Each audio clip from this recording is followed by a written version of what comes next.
இன்னைக்கு வீடியோவில் வந்து பார்த்தீங்க அப்படின்னா இந்தியன் பேங்க்கில் இன்டர்நெட் பேங்கிங்கை எப்படி நம்ம ஃபஸ்ட் டைம் ஆன்லைனில் வந்து ரெஜிஸ்டர் பண்ணுறது அப்படிங்கிற டீட்டெயிலை பற்றி தான் இந்த வீடியோவில் பார்க்க போகிறோம். ஸோ இதுக்கு வந்து பார்த்தீங்க அப்படின்னா ஃபஸ்ட்டு நீங்கள் கூகுள் பேஜுக்கு போயிட்டு அதில் வந்து இந்தியன் பேங்க் நெட் பேங்கிங் அப்படின்னு டைப் பண்ணி சர்ச் பண்ணிங்க அப்படின்னா வரக்கூடிய ஃபஸ்ட்டு வெப்சைட்டே வந்து பார்த்தீங்க அப்படின்னா இந்தியன் பேங்க் நெட் பேங்கிங்னு வரும். ஸோ இந்த வெப்சைட் மூலமாக தான் நம்மளுக்கான நெட் பேங்கிங்கை வந்து ரெஜிஸ்டர் பண்ண போகிறோம். ஸோ அதை எப்படி நம்ம ரெஜிஸ்டர் பண்ணுறது அப்படிங்கிறத பார்க்கலாம். அதுக்கு முன்னாடி நீங்கள் இது வரைக்கும் நம்மளோட சேனலுக்கு சப்ஸ்கிரைப் பண்ணலை அப்படின்னா மறக்காமல் சப்ஸ்கிரைப் பண்ணிக்கோங்க. இப்போ வந்து பார்த்தீங்க அப்படின்னா நெக்ஸ்ட் உங்களுக்கு இது மாதிரி தான் பேஜ் வந்து ஓப்பன் ஆகும். ஸோ நீங்கள் வந்து நெட் பேங்கிங் ஓப்பன் பண்ணுறதுக்கு உங்களோட பேங்க் பாஸ்புக் அப்புறம் பேங்க்கில் கொடுத்த ஏடிஎம் கார்டு, ஸோ இந்த ரெண்டும் கையில் எடுத்து வச்சுக்கோங்க. இந்த ரெண்டும் வச்சு தான் நம்ம வந்துட்டு ஒரு இன்டர்நெட் பேங்கிங்கை வந்து ஆன்லைனில் ரெஜிஸ்டர் பண்ண போகிறோம். ஸோ நெக்ஸ்ட் வந்து பார்த்தீங்க அப்படின்னா உங்களுக்கு இது மாதிரி பேஜ் வந்து ஓப்பன் ஆகும். ஸோ இப்போ வந்து பார்த்தீங்க அப்படின்னா நமக்கு வந்துட்டு இன்டர்நெட் பேங்கிங் இப்போ தான் ஃபஸ்ட் டைம் ரெஜிஸ்டர் பண்ண போகிறோம். ஸோ அதனால் கீழே வந்து பார்த்தீங்க அப்படின்னா நியூ யூசர் அப்படின்னு ஒரு ஆப்ஷன் இருக்கும். ஸோ இந்த ஆப்ஷனை வந்து செலக்ட் பண்ணிக்கோங்க. ஸோ நெக்ஸ்ட் வந்து பார்த்தீங்க அப்படின்னா உங்களுக்கு இது மாதிரி தான் அப்ளிகேஷன் ஃபார்ம் வந்து ஓப்பன் ஆகும். டோட்டலாக வந்து பார்த்தீங்க அப்படின்னா கிட்டத்தட்ட ஒரு 8 ஸ்டெப் இருக்குது. இந்த 8 ஸ்டெப்பையும் நம்ம கம்ப்ளீட் பண்ணிட்டோம் அப்படின்னா நம்மளுக்கான இன்டர்நெட் பேங்கிங் வந்து சக்ஸஸ்ஃபுல்லாக ஓப்பன் ஆயிரும். ஸோ ஃபஸ்ட்டு ஸ்டெப் வந்து பார்த்தீங்க அப்படின்னா உங்களுக்கான சிஐஎஃப் நம்பரை வந்து இந்த இடத்துல என்ட்ரு பண்ணணும்.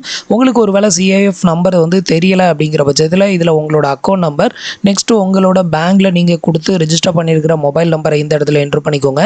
நெக்ஸ்ட் இந்த கால்குலேஷனோட ஆன்சரை வந்து இந்த இடத்துல என்ட்ரு பண்ணிவிட்டு சப்மிட் கொடுத்துருங்க. நெக்ஸ்ட் வந்து பார்த்தீங்க அப்படின்னா உங்களுக்கு இது மாதிரி தான் பேஜ் வந்து ஓப்பன் ஆகும். இதில் உங்களோட சிஏஎஃப் நம்பர், அக்கௌண்ட் நம்பர், அதுக்கப்புறம் மொபைல் நம்பர் மூணுமே டிஸ்பிளே ஆகும்.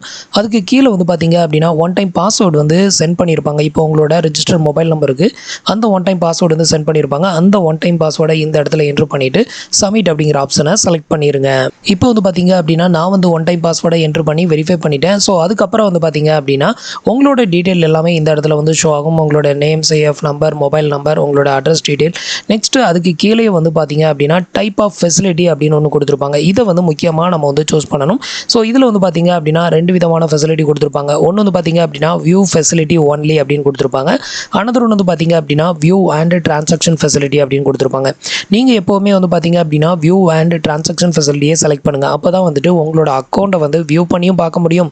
அதே மாதிரி நீங்கள் யாருக்காவது பல்காக அமௌண்ட் வந்து சென்ட் பண்ணணும் அப்படின்னா உங்களோட நெட் பேங்கிங்கை யூஸ் பண்ணி சென்ட் பண்ண முடியும். நீங்கள் வந்து வியூ ஃபெசிலிட்டி ஒன்லி அப்படிங்கிறத மட்டும் செலக்ட் பண்ணிங்க அப்படின்னா உங்களால் வந்து பணம் வந்து ட்ரான்ஸ்ஃபர்லாம் பண்ண முடியாது. ஸோ அதனால் இந்த செகண்ட் ஆப்ஷனை செலக்ட் பண்ணிவிட்டு கன்ஃபார்ம் அப்படிங்கிற ஆப்ஷனை வந்து செலக்ட் பண்ணிடுங்க. இப்போ வந்து பார்த்தீங்க அப்படின்னா உங்களுக்கான லாகின் பாஸ்வேர்டை வந்து கிரியேட் பண்ணணும் இந்த இடத்துல. ஸோ இது வந்து பார்த்தீங்க அப்படின்னா உங்களோட நெட் பேங்கிங்கை ஃபஸ்ட் டைம் நீங்கள் லாகின் பண்ணுவீங்களா, ஸோ அந்த இடத்துல என்ட்ரு பண்ண லாகின் பாஸ்வேர்டு. ஸோ இந்த பாஸ்வேர்டு வந்து பார்த்தீங்க அப்படின்னா ஒரு ஸ்பெஷல் கேரக்டர், அதுக்கப்புறம் வந்து உங்களோட நேமில் ஏதாவது ஒரு லெட்டரை வந்து அப்பர் லெட்டர், மீதி லெட்டரை லோயர் லெட்டர், அப்புறம் வந்து ஒரு special character, some numbers. So இது மாதிரி மூணுமே மிக்சடாக ஆகிற மாதிரி நீங்கள் வந்து ஒரு பாஸ்வேர்டை கிரியேட் பண்ணிக்கோங்க. எக்ஸாம்பிளுக்கு உங்களுக்கு சைடில் டிஸ்பிளே பண்ணுறேன். ஸோ இந்த மாதிரி கிரியேட் பண்ணும்போது உங்களோட பாஸ்வேர்டை வந்து வேறு யாரும் ஈஸியாக ஐடென்டிஃபை பண்ண முடியாது. இப்போ நான் எனக்கான பாஸ்வேர்டை வந்து என்ட்ரு பண்ணிக்கிறேன். ஸோ இப்போ வந்து பார்த்தீங்க அப்படின்னா நான் வந்து எனக்கான பாஸ்வேர்டை வந்து கிரியேட் பண்ணிட்டேன். ஸோ கிரியேட் பண்ணிவிட்டு இப்போ வந்துட்டு சப்மிட் கொடுக்குறேன். இப்போ வந்து பார்த்தீங்க அப்படின்னா நான் வந்து எனக்கான லாகின் பாஸ்வேர்டை வந்து கிரியேட் பண்ணிட்டேன். நீங்கள் வந்து லாகின் பாஸ்வேர்டு வந்து கிரியேட் பண்ணும்போது இந்த அக்கௌண்ட் வந்து யார் பேரில் இருக்கோ அவங்களோட நேமை வச்சு பாஸ்வேர்டு வந்து கிரியேட் பண்ணாதீங்க. அப்படி கிரியேட் பண்ணீங்க அப்படின்னா ஆக்செப்ட் ஆகாது. ஸோ உங்கள் வீட்டில் உள்ள வேறு யாராவது ஒருத்தரோட பேர், இல்லை உங்களோட ஃப்ரெண்ட்ஸ் யாராவது ஒருத்தரோட பேரை வச்சு நீங்கள் வந்து பாஸ்வேர்டை வந்து கிரியேட் பண்ணிக்கோங்க. உங்களோட நேமில் எப்போவுமே பாஸ்வேர்டை வந்து கிரியேட் பண்ணிக்காதீங்க. ஸோ இப்போ வந்து பார்த்தீங்க அப்படின்னா செக்யூரிட்டி கொஸ்டினை வந்து சூஸ் பண்ணணும். ஸோ இதில் வந்து பார்த்தீங்க அப்படின்னா ஏதாவது ஒரு 2 கொஸ்டினை நம்ம வந்து டிக் பண்ணிவிட்டு அந்த கொஸ்டினுக்கான ஆன்சரை வந்து இங்கே வந்து பண்ணணும். டோட்டலாக வந்து பார்த்தீங்க அப்படின்னா ஒரு 5 விதமான செக்யூரிட்டி கொஸ்டின் வந்து கொடுத்துருக்காங்க. ஸோ இதில் வந்து மினிமம் வந்து முன்னாடி வந்து 2 கொஸ்டின் வந்து செலக்ட் பண்ணாலே போதும் அப்படின்னு வந்து சொல்லுவாங்க. ஸோ இதில் வந்து உங்களுக்கு ஃபேவரான ஏதாவது ஒரு 2 கொஸ்டினை செலக்ட் பண்ணிவிட்டு அதுக்கான ஆன்சரை வந்து இங்கே வந்து என்ட்ரு பண்ணிவிட்டு சப்மிட் அப்படிங்கிற ஆப்ஷனை வந்து கொடுத்துக்கோங்க. இப்போ வந்து பார்த்தீங்க அப்படின்னா நான் வந்து எனக்கான செக்யூரிட்டி கொஸ்டினை வந்துட்டு நான் வந்து கிரியேட் பண்ணிட்டேன். 2 கொஸ்டினுக்கு நீங்கள் வந்து ஆன்சர் பண்ணால் போதுமானது. ஸோ இல்லை நீங்கள் 5 கொஸ்டினுக்கு ஆன்சர் பண்ண விரும்புகிறீங்க அப்படின்னா 5 கொஸ்டின் நீங்கள் சூஸ் பண்ணி ஆன்சர் பண்ணிக்கலாம். ஸோ நெக்ஸ்ட் வந்து பார்த்தீங்க அப்படின்னா ஆக்டிவேஷன் டைப். இப்போ நம்ம வந்து ஓப்பன் பண்ண போகிற இந்த நெட் பேங்கிங்கை வந்து நீங்கள் வந்து எப்படி ஆக்டிவேட் பண்ண விரும்புகிறீங்க அப்படிங்கிறதா இந்த இடத்துல வந்து சூஸ் பண்ணணும். ஸோ இதில் வந்து பார்த்தீங்க அப்படின்னா ஆக்டிவேஷன் த்ரூ ஏடிஎம் கார்டு அப்படின்னு வந்து கொடுத்துருப்பாங்க. ஸோ இந்த ஆப்ஷனையே சூஸ் பண்ணி நீங்கள் வந்து ஆக்டிவேட் பண்ணுங்கள். நீங்கள் ஆக்டிவேட் த்ரூ பிரான்ச் கொடுத்தீங்க அப்படின்னா நீங்கள் வந்து உங்களோட உங்களோட இந்தியன் பேங்க் பிரான்ச்சுக்கு போயிட்டு ஸோ அங்கே உள்ள எம்ப்ளாயிட்ட சொல்லி தான் நீங்கள் வந்து ஆக்டிவேட் பண்ணுற மாதிரி இருக்கும். அதனால் ஃபஸ்ட் ஆப்ஷனை சூஸ் பண்ணாதீங்க, செகண்ட் ஆப்ஷனையும் சூஸ் பண்ணிக்கோங்க. இது வந்து உங்கள்கிட்ட ஏடிஎம் கார்டு இருக்குல்ல, அதை யூஸ் பண்ணி நீங்கள் வந்து ஆக்டிவேட் பண்ணிடலாம் உங்களுக்கான இன்டர்நெட் பேங்கிங்கை. ஸோ இப்போ வந்து ஆக்டிவேட் த்ரூ ஏடிஎம் கார்டு அப்படிங்கிறத செலக்ட் பண்ணிவிட்டு கன்ஃபார்ம் அப்படிங்கிற ஆப்ஷனை வந்து செலக்ட் பண்ணிக்கிறேன்.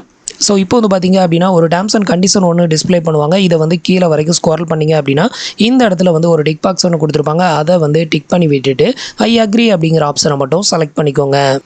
இப்போ வந்து பார்த்தீங்க அப்படின்னா ஃபைனல் ஸ்டெப்பு. ஸோ இதில் வந்து பார்த்தீங்க அப்படின்னா நம்மளுக்கு வந்து இந்தியன் பேங்க்ல இருந்து ஒரு ஏடிஎம் கார்டு கொடுத்துருப்பாங்களா, அந்த ஏடிஎம் கார்டோட number, expiry month, expiry year, so அதுக்கான பாஸ்வேர்டு. இது வந்து பார்த்தீங்க அப்படின்னா ஏடிஎம்ல பணம் எடுக்கிறதுக்கு நம்ம யூஸ் பண்ணுறோம்ல பின் நம்பர், ஸோ அந்த பின் நம்பரையும் என்ட்ரு பண்ணி சப்மிட் கொடுத்துருங்க. ஸோ நான் வந்து இப்போ எனக்கான ஏடிஎம் கார்டு டீட்டெயில் எல்லாத்தையுமே ஃபில் பண்ணிவிட்டு இப்போ வந்து சப்மிட் கொடுக்குறேன். இப்போ வந்து பார்த்தீங்க அப்படின்னா நம்மளுக்கான நெட் பேங்கிங் வந்து சக்ஸஸ்ஃபுல்லாக வந்து கிரியேட்டட் ஆயிருச்சு. ஸோ இப்போ வந்து பார்த்தீங்க அப்படின்னா successful online banking facility has been activated successful அப்படின்னு வந்துருச்சு.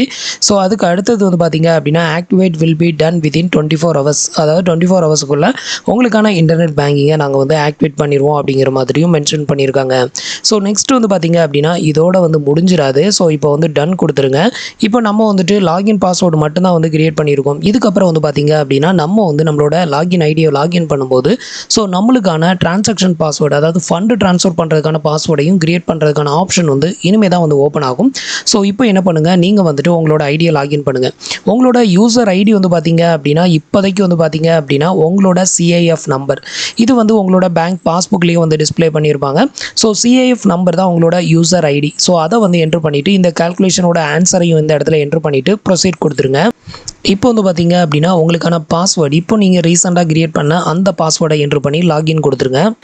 ஸோ இப்போ வந்து பார்த்தீங்க அப்படின்னா நம்மளுக்கான நெட் பேங்கிங் வந்து லாகின் ஆயிருச்சு. பட் இதில் வந்து பார்த்தீங்க அப்படின்னா ஒரே ஒரு ஸ்டெப் வந்து மிஸ் ஆயிருச்சு. என்ன அப்படின்னு கேட்டிங்கன்னா டிரான்சாக்ஷன் பின், ஃபண்டு ட்ரான்ஸ்ஃபர் பண்ணுறதுக்கான பாஸ்வேர்டை வந்து கிரியேட் பண்ண சொல்லும். பட் இந்த இதில் நான் கிரியேட் பண்ணும்போது வந்து பார்த்தீங்க அப்படின்னா ஃபண்டு ட்ரான்ஸ்ஃபர் பண்ணுறதுக்கான பாஸ்வேர்டு வந்து கிரியேட் பண்ணுறதுக்கான ஆப்ஷன் வந்து எதுவுமே ஓப்பன் ஆகலை. டேரெக்டாக நான் லாகின் பண்ணதுமே வந்து எனக்கு இன்டர்நெட் பேங்கிங் வந்து லாகின் ஆயிருச்சு. உங்களுக்கு ஒரு வேளை நீங்கள் வந்து லாகின் பண்ணும்போது உங்களுக்கான ட்ரான்ஸ்ஃபர் பாஸ்வேர்டு, அதாவது டிரான்சாக்ஷன் பாஸ்வேர்டை வந்து கிரியேட் பண்ண சொல்லும். ஸோ நீங்கள் லாகின் பாஸ்வேர்டு கிரியேட் பண்ண மாதிரியே உங்களுக்கான டிரான்சாக்ஷன் பாஸ்வேர்டை வந்து கிரியேட் பண்ணிக்கோங்க. நீங்கள் வந்து யாருக்காவது ஐஎம்பிஎஸ்லேயோ நெஃப்ட்லேயோ வந்து ஆன்லைனில் பணம் அனுப்புகிறீங்க அப்படிங்கிற பட்சத்தில் ஸோ அந்த பாஸ்வேர்டை வந்து என்ட்ரு பண்ண வேண்டியது வரும். ஸோ அது வந்து ஃபண்டு ட்ரான்ஸ்ஃபருக்கு மட்டும். அது மட்டும் இல்லாமல் உங்களோட ப்ரொஃபைலில் ஏதாவது சேஞ்சஸ் பண்ண போகிறீங்க, இல்லை நீங்கள் வந்து ஆன்லைனில் மணி ட்ரான்ஸ்ஃபர் பண்ண போகிறீங்க, இது மாதிரி பண்ணுறதுக்கும், அதே மாதிரி ஏடிஎம் கார்டு ஆர்டர் பண்ணுறது, ஸோ இது மாதிரியான ஃபெசிலிட்டிக்கு வந்து பார்த்தீங்க அப்படின்னா டிபின் அப்படிங்கிற ஒரு பின் நம்பர் வந்து தேவைப்படும். ஸோ அதை வந்து நீங்கள் கண்டிப்பாக க்ரியேட் பண்ணுற மாதிரி வரும். ஸோ அந்த ஸ்டெப் இல்லாமல் டைரெக்டாக எனக்கு வந்துட்டு இது வந்து ஓப்பன் ஆயிருச்சு. ஸோ நீங்கள் வந்து க்ரியேட் பண்ணும்போது அந்த பாஸ்வேர்டையும் க்ரியேட் பண்ணிக்கோங்க.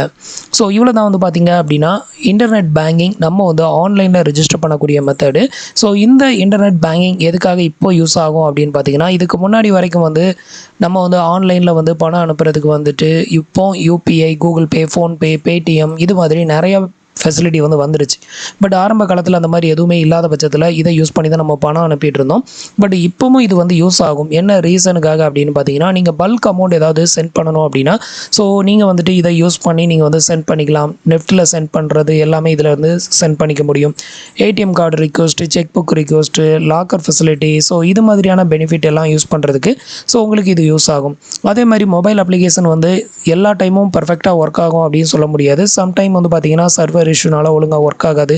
ஸோ அந்த மாதிரியான டைமில் நீங்கள் வந்து இன்டர்நெட் பேங்கிங்கை யூஸ் பண்ணி நீங்கள் வந்து உங்களோட டீட்டெயிலை செக் பண்ணுறதுக்கு இதை வந்து யூஸ் பண்ணிக்கலாம். ஸோ முடிஞ்ச வரைக்கும் இதை வந்து ரெஜிஸ்டர் பண்ணி வச்சுக்கோங்க. ஃபியூச்சரில் என்னைக்காவது ஒரு நாள் கண்டிப்பாக இது வந்து உங்களுக்கு யூஸ் ஆகும். ஸோ ஃப்ரெண்ட்ஸ், இந்த இன்ஃபர்மேஷன் உங்களுக்கு ரொம்பவே யூஸ்ஃபுல்லாக இருந்திருக்கும் அப்படின்னு நினைக்கிறேன். நம்மளோட வீடியோஸ் பிடிச்சிருந்ததுன்னா லைக் பண்ணுங்கள், ஷேர் பண்ணுங்கள், கமெண்ட் பண்ணுங்கள்.